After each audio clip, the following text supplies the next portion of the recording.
parokya ng Inang Nagdadalamhati. Ipinapakita nito ang huling yugto ng pagpapakasakit at kamatayan ni Jesus, kung saan ang kanyang banal na katawan ay inihahatid sa libingan.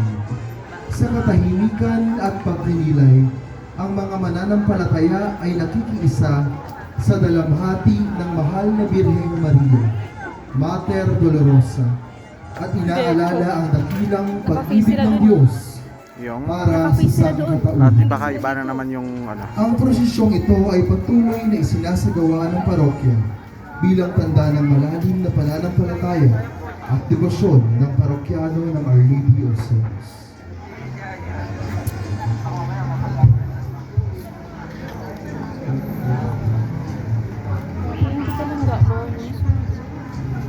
Kahit saan na. Ang prosesyon ng paglilibing sa Panginoong Jesucristo sa ngalan ng Ama at ng Anak at ng Espiritu Santo. Mga kapatid, natitipon tayo ngayong gabi, ngayong hapon, upang gunitahin ang pagpapakasakit at pagkamatay ng ating Panginoong Jesucristo. Sa kahoy ng krus, matatagpuan natin siyang nakabayubay, hindi lamang dahil sa ating kasalanan, bagkus higit sa lahat dahil sa pag-ibig na nagdudulot ng kaligtasan. Sa pagsasariwa natin sa kanyang pagpapakasakit at pagkamatay, samahan natin ang mahal na Inang si Maria sa kanyang pagluluksa. Naway makabahagi tayo sa peace na kanyang dinanas, nang sa gayon ay makabahagi rin tayo sa kalulatian ng muling pagkabuhay.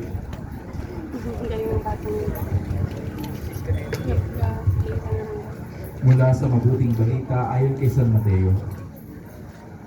Bago magtakip silim, dumating na siyang mayamang taga-Arimatea ng ngalay Jose, si alagad din ni Jesus. Lumapit siya kay Pilato. Bali 17 po lahat ng ano ng Iniutos na tawag ng dito? Pilato na ibigay ko sa kanya. oh na anong Kaya tawag dito? kinuha ni Jose Karo. ang bagay at pinalot ng bagong kayong lino. Nilagay nila ito sa sariling libingan, hindi pa nalalaunang ipinauka niya sa bato. Pagkatapos iginulong niya sa pintuan nito ang isang malaking bato sa kanan. Bali ito na yung pangalawang posisyon ko dito sa Sabay-sabay natin dasalin. mula nung tumigil ako sa pagiging barista sa tao. Simbahin ang amin. Pagpasaan ang hayag mo, sundin ang loob mo dito sa lupa para na sa langit. Bigyan mo kami ngayon ang aming kanin sa araw-araw, at patawarin mo kami sa aming mga sala, para ng pagpapatawad namin sa nagkakasala sa amin. At huwag mo kami ipaitulos sa gusto, at iyalang kami sa lahat ng masama. Amen. Ama namin makapangyarihan, alalahanin mo na ang iyong awa at pagmamahal, at sa iyong paglingap gawin mong banal kami lahat na siyang dahilan kaya't dugoy dumanak mula sa iyong nagpakasakit na anak upang pasaluhin kami sa piging ng pagkabuhay na kanyang itinatag bilang aming tagapamagitan kasama ng Espiritu Santo magpasawalang hanggan. Amen. Mga minamahal na kapatid, tularan natin ang mga tapat na alagad ni Jesus na nananatiling kasama niya hanggang sa huling sandali. Halina't magposisyon sa kanyang karangalan, taglay ang kapayapaan. Amen.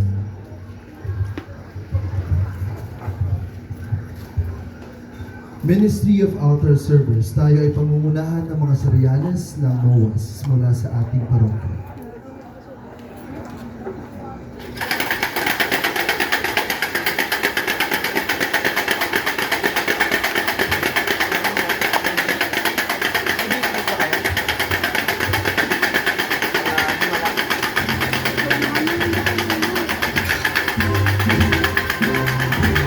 Kaya po, magsisimula na po kami.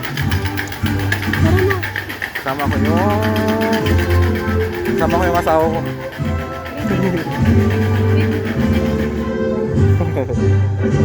Magpuposisyon, tatlo kami ng baby ko. Ayan o. Apostol San Pedro. Si Apostol San Pedro ay tinatawag na prinsipe ng mga apostolos dahil sa kanyang ginapanang tungkulin bilang leader ng mga apostolos at lalo higit dahil sa Sige lang, pagkakalaga sa kanyang panin mo lang Jesus muna. bilang bato Tag-isa-isa na siyang lang. saligan ng simbahan. Kung kaya naman si Apostol San Pedro rin ang ating unang Santo Papa ng simbahang Katolika. San Pedro Apostol, Ipanalangin mo kami. Ang sponsor ng karosa ay Fabella Family. Ang karosa ni San Pedro ay sasamahan ng mga miyembro ng Music Ministry, FLM, Parish Finance Council, Education Ministry, and Barangay 25. Jesus Sentensyado. Ang imahe ng Jesus Sentensyado ay isinasalarawan isa sa mga eksena ng pagpapakasakit ni Jesus kung saan nakagapos ang kanyang kamay nang siya ay hulihin ng mga sundalo upang iharap sa mga punong pari, matatanda ng bayan at kay Pilato. Senyor Jesus Sentensyado, Kaawaan mo kami. ang sponsor ng karosa ng sentensyado ay si Francis Kiko San Jose at pamilya. Ang karosa ni Jesus Sentensyado ay sasamahan ng mga miyembro ng El Hari, Francis San Jose and Family at Barangay 4. Nazareno. Ang imahe ng Poong Jesus Nazareno ang isa sa pinakakilalang larawan ni Jesus sa kanyang pagpapakasakit. Ang Nazareno ay isinasalarawan ang pagbubuhat ni Jesus sa krus patungong Golgotha. Sa kasalukuyan, ang imaheng ito ay nasa pangangalaga ng parokya at ito rin ang isa sa pinakamatandang imahe ng parokya. Mahal na Poong Jesus Nazareno, Ipanalangin mo kami. Maraming salamat, Pinky Arenas and family.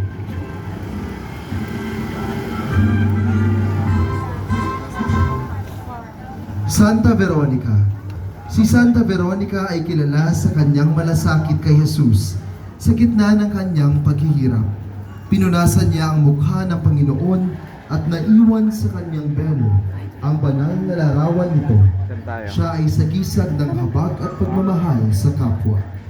Santa Veronica, ipanalangin mo kami. Ang mga imahen ay nasa pangangalaga ni Councilor Joey Calixto Isidro at pamilya.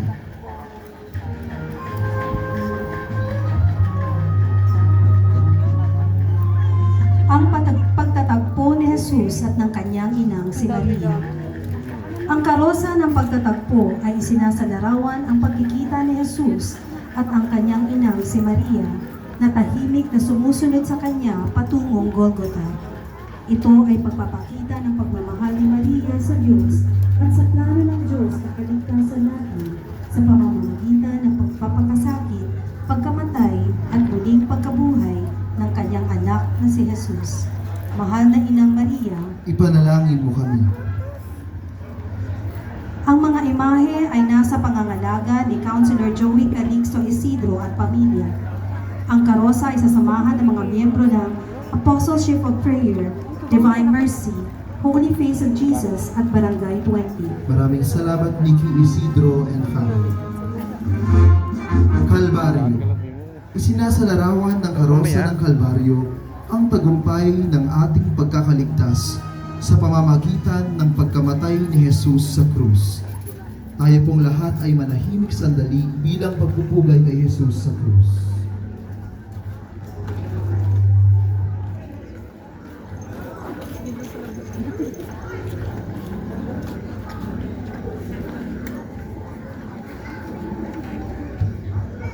Panginoong Jesus na napako sa krus dahil sa aming mga kasalanan. Ipanalangin mo kami. Ang sponsor ng karosa ay Evarola Family. Maraming salamat din kay Vice Mayor Mark Calixto sa kanyang imahen ng banal na krus. Ang karosa ay sasamahan ng mga miyembro ng Couples for Christ, Batang Harrison at Barangay 14 and 15. Ang pagtanggap ni Maria sa bangkay ni Jesus. Ang tampong ito ay kaganapan matapos ibaba si Jesus sa krus. Kalong-kalong ng kanyang inang si Maria na nagdadalamhati ang katawang walang buhay ng ating Panginoong Jesus. Mater Dolorosa, Ipanalangin mo kami. ang sponsor ng karosa ay Hildebrand and Family. Ang karosa ng pagtanggap ni Maria sa bangkay ni Jesus ay sasamahan ng mga miyembro ng Tarsician at All Sophie. Maraming ang karosa ay sasamahan ng mga miyembro ng Kuyiking Neighborhood at Senior Hugs Malangay Chapter. San Jose ng Arimateo. Atin ngayong masasaksihan ang mga karosa ng mga disipulo ni Jesus. Unang karosa, Si San Nicodemo ay kasapi ng mga pari na nagpapatay kay Jesus. Subalit iba siya. Santa Maria Salome, matutunghayan na natin ang karosa ng tres. Sa ay si Santa Maria Jacobo. Ito naman po si Santa Maria Salome. Ating basahin ang Santa Maria Salome. Matutunghayan na natin ang huli sa Tres Maria sa isa Santa Maria Magdalena. Siya ay isa sa mga naging masithing tagasunod ni Jesus matapos siya ay Ito na pagalingin yung mula sa last. pagkaalipin sa masamang espiritu. Bilang pagpapakita ng kanyang labis na pagmamahal at pasasalamat kay Jesus sa pagbago sa kanyang buhay.